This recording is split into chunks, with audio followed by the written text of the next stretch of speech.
Hey, everybody, it is Nathan Selove with another episode of You Might Be Autistic If.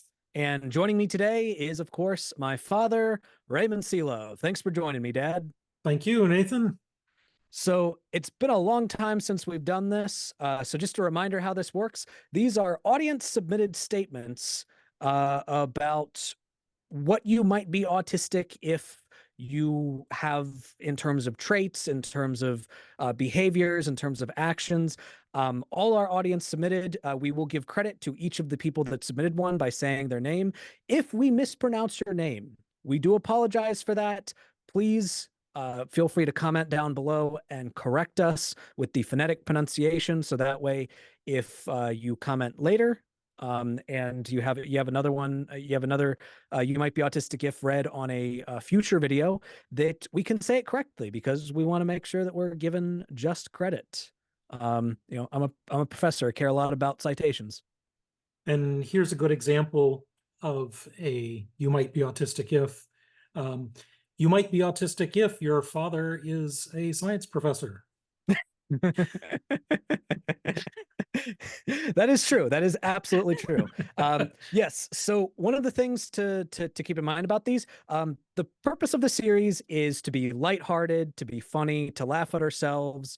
We're not trying to be super serious, although we do hope that some of you who might either be on the autism spectrum or think you might be on the autism spectrum might see some of these and think, huh, I relate to that. And maybe you can find a little bit of community there.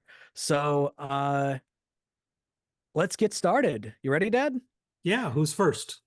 All right. So first up, we have Game Shock 2916. You might be autistic if you are obsessed with schedules. I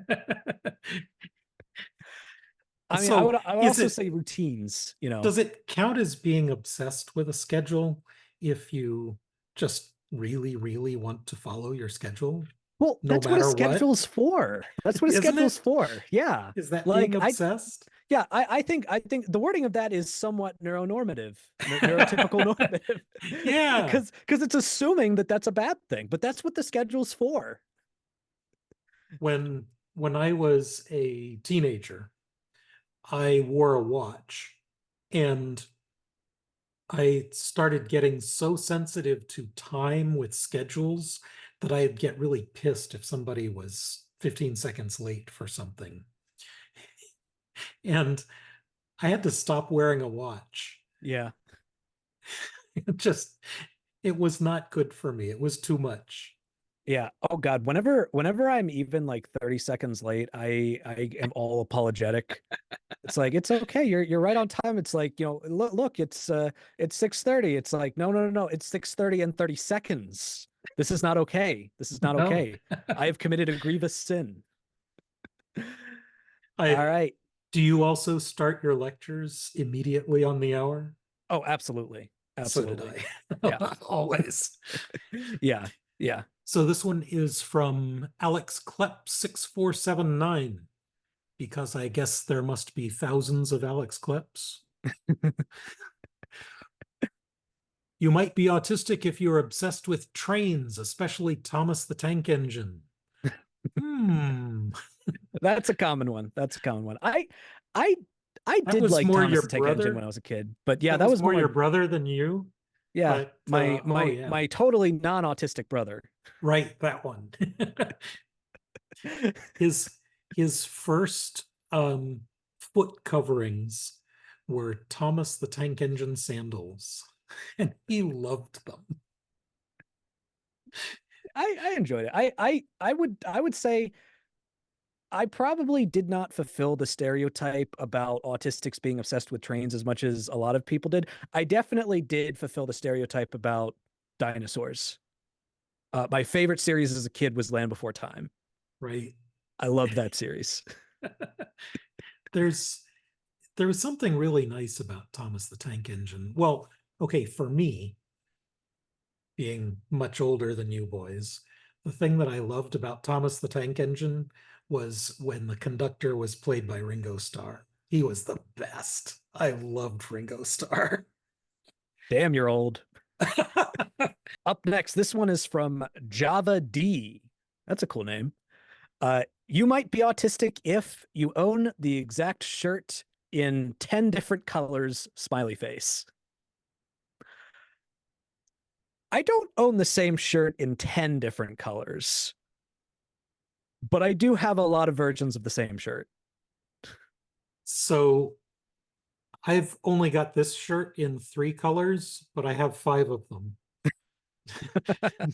Does that count? I think that counts. I think that counts.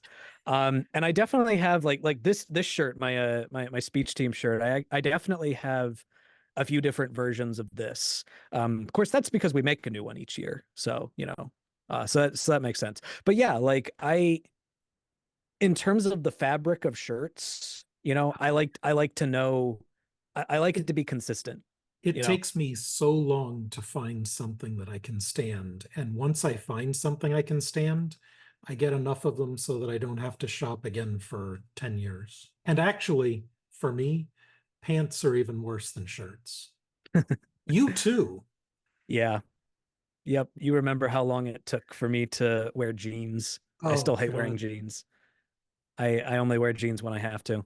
Your mother used to go shopping and she would bring home dozens of pairs of pants for you to try on at your leisure at home because it was impossible to do it at the stores.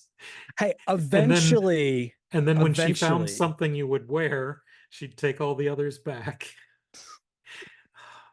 God, it was hey, so much work putting clothes on you. eventually I was able to close shop. Eventually. Let's be honest about that. Your wife still complains Oh about yeah. clothes shopping with you. Yeah, but she didn't know me when I was a kid. She She doesn't she she doesn't she has know. no idea how good she has it She has now. no idea how good she has it.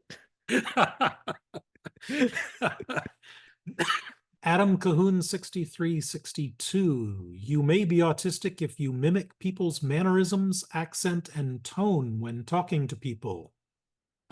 Code switching.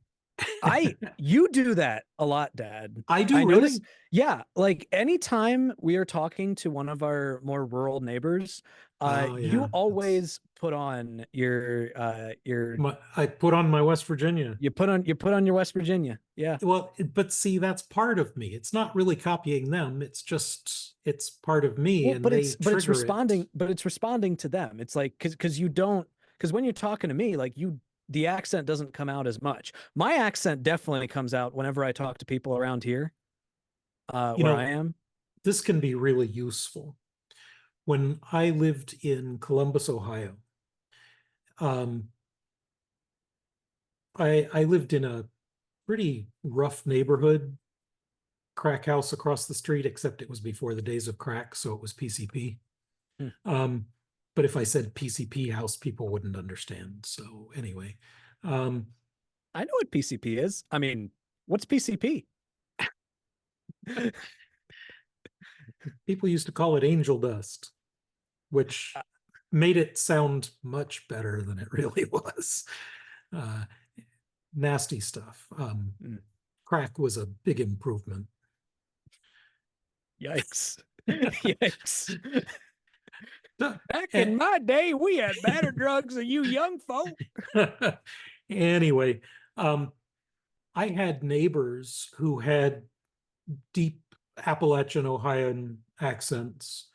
And when they would call the police wouldn't come.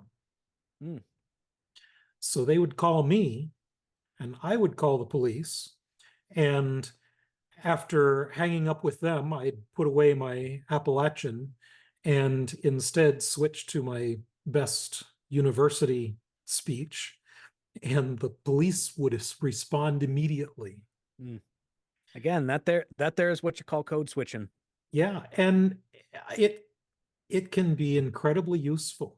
Up next, we have Alex Kawa 20. You might be autistic if you're super uncomfortable wearing multiple layers of clothing.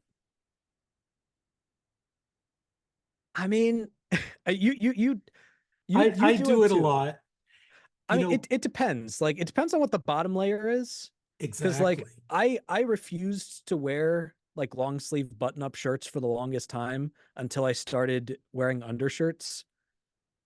Um, but they do get so freaking restrictive, you know? Well, so one of the things that I do, and I know other autistics do this too, is wear clothes inside out in order to not feel the seams. Yeah. So Yeah. this t-shirt, I don't know if you can see this. This t-shirt is inside out so that I don't have to feel these seams. And Yeah. by wearing my t-shirt inside out and then putting a shirt over top of it, I actually have an easier time. I even used to do that back when I wore t-shirts, usually themed t-shirts to teach in. I would have an inside out white t-shirt underneath, and then the Oh, shirt that's why with you the, always did that. yeah, it was so I that I didn't have to feel those Interesting. shirts against my skin. I always wondered why you did that. Yeah. Yeah. Um yeah, I don't know. Maybe I'm just not as autistic as you. I've never had a problem with the seams. Like it's never been a big deal for me. So I multiple layers of clothing, sometimes it's really irritating, but sometimes it's a way of uh, accommodating irritating clothing. All right, that is all the ones that we have time for. Thank you so much to everybody who commented to help give us content to react to and and discuss. Hopefully, those of you watching were able to find some things that you related to. And an important disclaimer: I forgot to say this at the beginning of the episode, but I want to go ahead and make sure that I say this very clearly. Just because you do have some of these traits doesn't mean that you are autistic. Just because you don't doesn't mean that you aren't. You met one autistic, you met one autistic. A lot of these are just general things that a lot of people on the spectrum can probably relate to. So that is today's video. If you have any other you might be autistic ifs that you would like to comment down below, please feel free to do so. If we mispronounced any names, please let us know. Thank you all so much for watching. If you liked this video, please give it a like, a share, and if you haven't already, subscribe to the channel, check out some of our other stuff, and you will see us in the next one. Thanks, everybody. Bye.